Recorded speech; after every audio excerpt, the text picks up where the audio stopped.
નિર્ણય લેવા જોવા આવી છું કે સંકલન સમિતિને જો હકીકતની લડાઈ આપી હોત તો 16 તારીખે રૂપાલાભાઈને ફોર્મ ભરવા દેવામાં ન આવત. એ તો બધું ઠંડુ પાડી દીધું. આટલું મોટું મહાસંમેલન યોજ્યું. મારા ક્ષત્રિય સમાજના ભાઈઓને અમે બહેનો આપણી જીત જ થઈ છે. હું મેસેજ કહેવા માંગુ છું કે મારા ભાઈઓ ત્યાં ભૂખા તરસા જે આવ્યા હતા ને એ અમારા બહેનો દીકરીઓ માટે આવ્યા હતા, નહીં કે સંકલન સમિતિ માટે કોઈ આવ્યું હતું. સંકલન સમિતિને એમ હોય ને કે અમારી માટે આવ્યું હતું તો ભૂલી જાજો. આ તો અમારા બહેનો દીકરીઓની લડાઈ માટે આવ્યા હતા ત્યાં, અને આખા ક્ષત્રિય સમાજને ગુમરાહ કર્યો. હું શું કામ ભાઈ એકલી? બરાબર, એકલી શું? એ લોકોને તો કરું તો મને એકલી તો પાડવી હતી.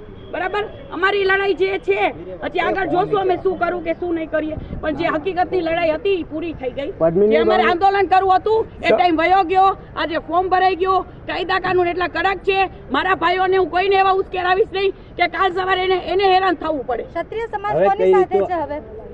એ ક્ષત્રિય સમાજને જોવાનું છે. હવે કઈ રીતનું આંદોલન રહેશે?